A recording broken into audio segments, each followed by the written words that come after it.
Hi, Rex here at RW Mods. Today we got something a little bit different than my normal stuff. I do a lot of, race engine reviews or big blocks and stuff, but this one's more of the Traxxas crowd, something that they might enjoy.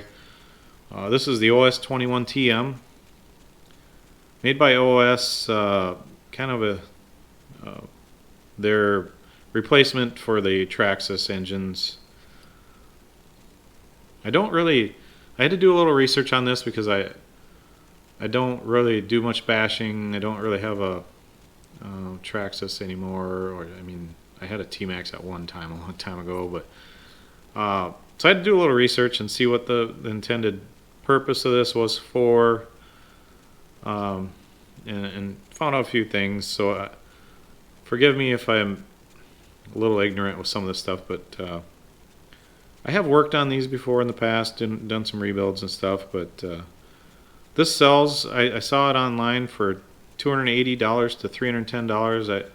I think this maybe had a recent price increase with the OS just had a price increase in the last few weeks.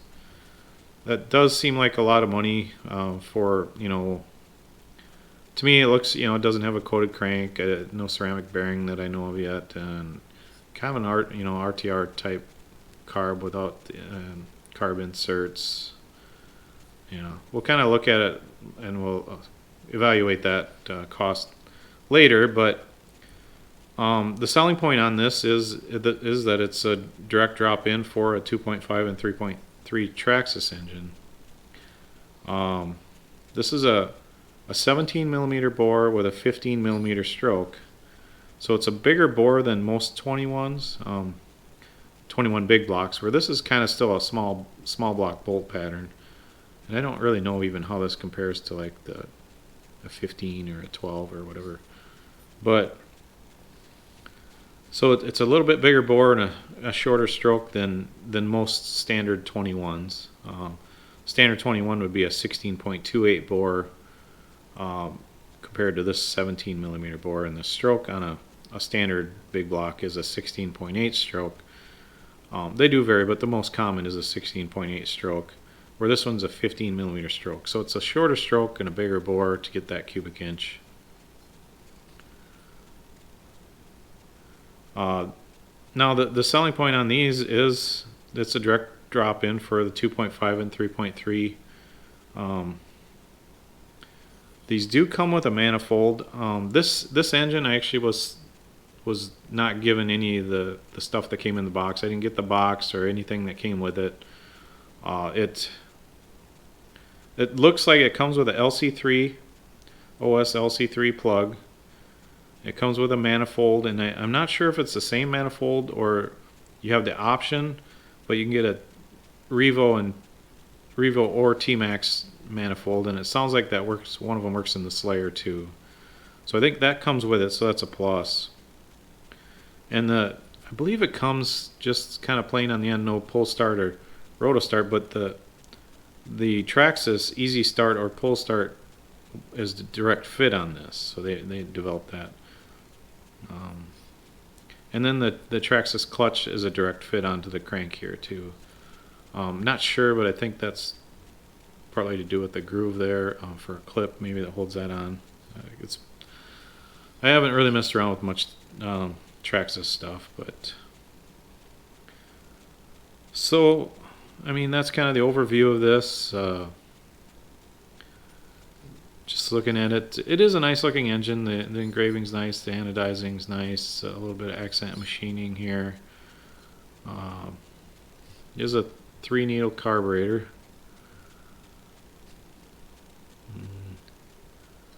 This one, actually the owner, this is a brand new engine.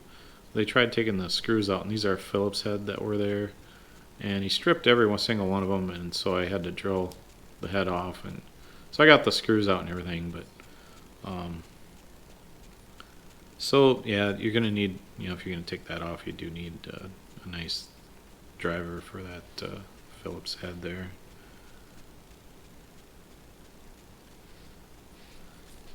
So I guess we'll start taking this thing apart.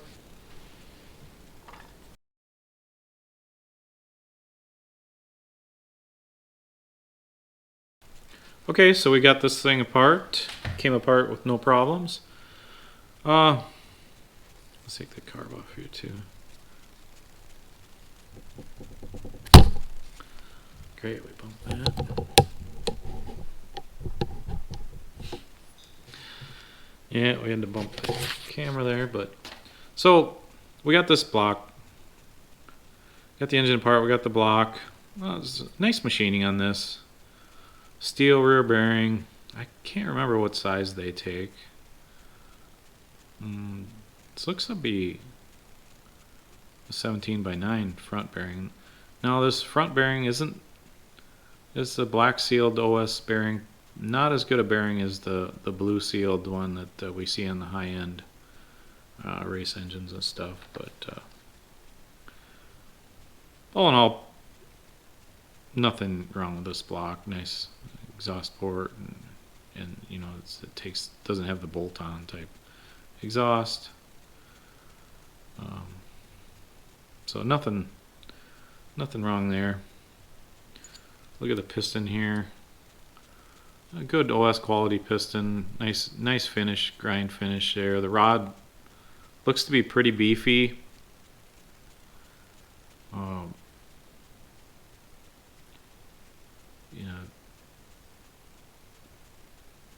The Traxxas 3.3 has a reputation for breaking rods and stuff, and you shouldn't have that problem here.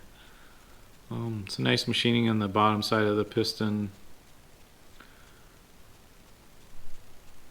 All in all, nothing wrong here.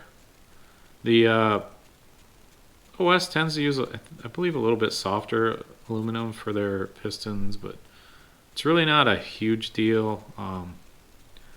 If anything, they might lose their pinch.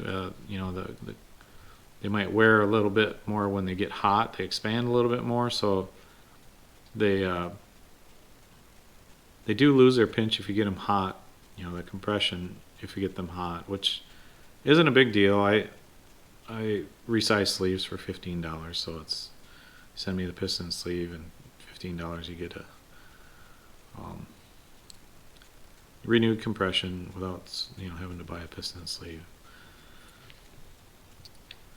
So it's a 3-port sleeve here. Pretty nice. That is a pretty nice big exhaust port.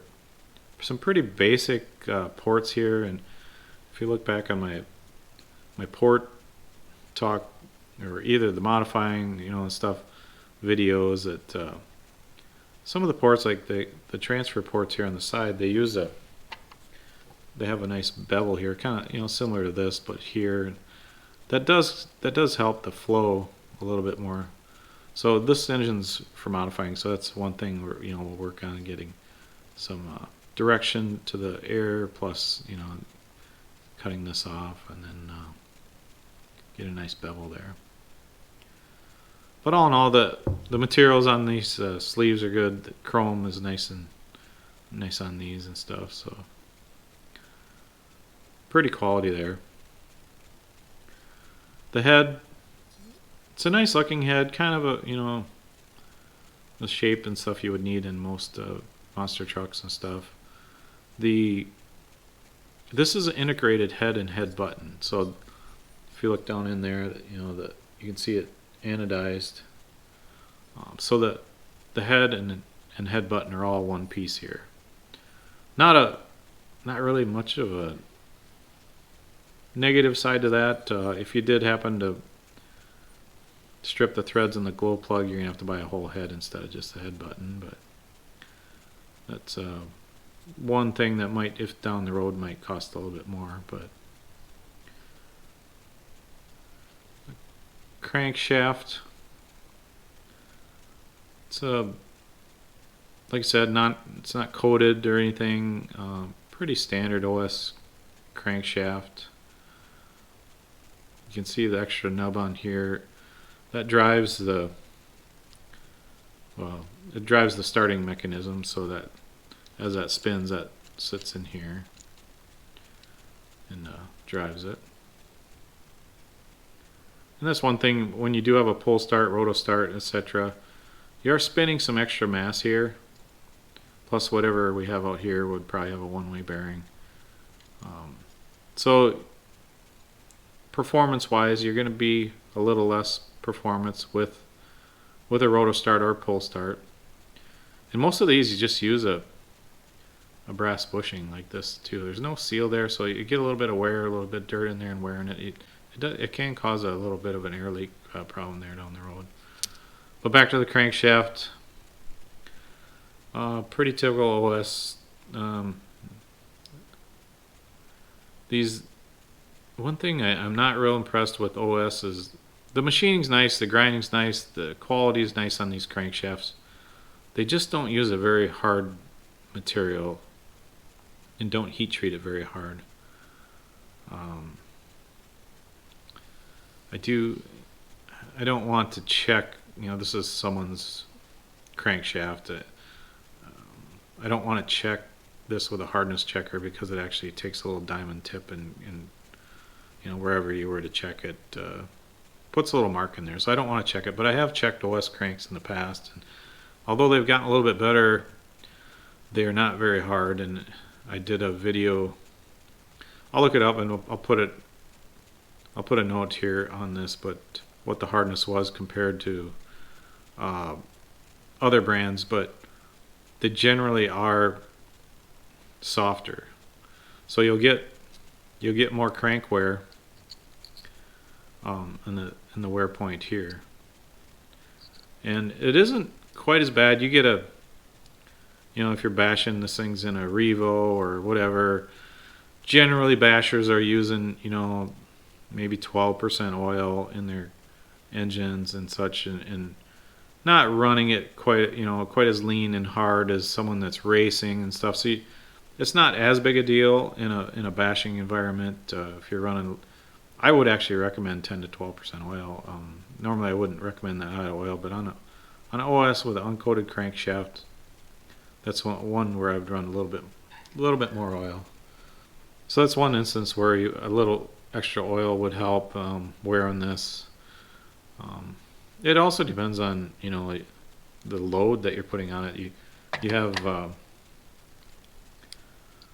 when the more power you're making, the more the heavier the vehicle, the more traction and stuff puts a load on that bushing and crankshaft. So it's kind of relative to all that stuff. So in a bashing environment, they don't wear super quick, but I just have always been a little negative towards OS, and it wouldn't really cost them any extra to have a little harder material. But that's one kind of negative. Carburetor, it is a 3-needle carburetor, so we have a mid needle, so you got your high speed, mid, and low speed. Most people don't adjust the mid needle, and but it's basically a spray bar adjustment, so that you're just adjusting in and out that spray bar. And if you move the spray bar, and then you would need to move the low speed to if you moved them the same, it's really not much of a change. You're kind of changing where the fuel comes in. But so this is a short low speed needle. A lot of engines we've been doing are long low speed needle, but you can see that needle pulls out pretty quickly, so it restricts the fuel flow at an idle, and then at mid, not even maybe halfway. It's all the fuel entering is dependent on the high speed needle. It does look a little bit. This carburetor is not bad. I think they do tune well. I've never had any personal experience with it, but one thing I looked too is that the carb slide doesn't have any coating on it, so it's just a steel carb slide on there. It looks like steel anyways, where a lot of the higher end engines have aluminum coated, like a anodized, or even like a silky coating that slides well and stuff, but shouldn't be a problem. We do have an insulator here. I was talking on my last video about this is OS's older style material they use on the insulator, and if you crank the pinch bolt too tight, it can kind of dent in. You can kind of see where it was here, but if you really crank on that, it dents in, and then they get a little hard. Actually, had a little trouble getting this out just stock, so a little bit tight. And especially on the 21s and stuff, you end up, sometimes the insulator comes off the carb and stays in the block, which isn't the end of the world, but it's not ideal. Where this material, it does actually feel kind of hard here now, but I believe that the newer 21s, the race 21s and stuff, kind of did help that a little bit. They did improve that into a different material. And we'll look at the backplate. Like I said, this is what drives the crank. There's a notch here for that goes up. I don't know if there's any. Yeah, I guess there's some signification there of being up, and that's just clearance for the piston when it comes down, so it doesn't hit that. Like I said, these are just it's just a brass bushing on these. After I get some in for rebuilds, there's some wear here and such. I've had to make, rather than buy, just make a new bushing or whatever to tighten that back up. But it can be down the road a little bit of a air leak problem there. But almost forgot. Let's look at the timing numbers on this OS21TM. So this is, like I said before, it's 17 millimeter bore, 15 millimeter stroke. So that's a larger piston. So it's a little larger piston than most 21s, and then a little bit shorter stroke. Blowdown's 39 on that. Pretty decent. I think most, if you're putting this in a Revo or big block, or a big monster truck, etc., that blowdown's not too bad. You want to stay a little bit lower on that for the torque. If it was up at 45, it's going to have a little more top end, but yet might lose a little bit of torque. Induction open 145, induction closed 61 for a total of 206. And if you followed along with some of the OS engines, that's pretty good. It's induction open probably could use a little bit more 150s, but for the most part, most of the OS engines come timed pretty well. These are pretty good stock numbers. Some improvements can be made and tailored to, if you're going to run a lighter vehicle, heavier vehicle, etc. But these numbers are pretty decent. That's one thing about OS. They do run well because of the timing numbers. They know what they're doing with the timing numbers. So that's about it. I think value-wise, at close to $300, I mean, there isn't really anything special or expensive on this. The cranks are a little bit soft. The quality's good on everything. Probably decent bearings in this, and the piston sleeve material are good. It isn't bad, but I just think with an integrated head, really not much to this engine. It does have a good looking, strong looking rod and stuff. I think that's a good point, but yeah, you're kind of stuck because there isn't really anything in this market. I've no personal experience with the Traxxas 3.3 other than rebuilding and modifying them, but they are kind of a weak point, the 3.3. So if this is a good upgrade, but it's really expensive at $300. And I don't really know Traxxas that well, but I do know they sell a big block conversion kit, which is like different mounts to mount the big block. That might be a better way to go. This one being nice though, because it does, you can put your easy start or pull start from your Traxxas on it. I don't know. It is a little bit of a plus that it comes with a manifold that fits it, but I'm assuming with the big block conversion, you'll have to find a manifold that will work. So all in all, it's a good quality engine. I'm sure it's a great engine. It runs, and lasts longer than like a standard RTR engine, or more than what your 3.3 is gonna probably outlast that quite a bit. little bit stronger rod and take a little bit more abuse. But on the other hand, I would personally have a little trouble spending $300 on it too. So not a lot of competition in this range though. So that's about it on this OS 21 TM. Thanks for watching. Thank you.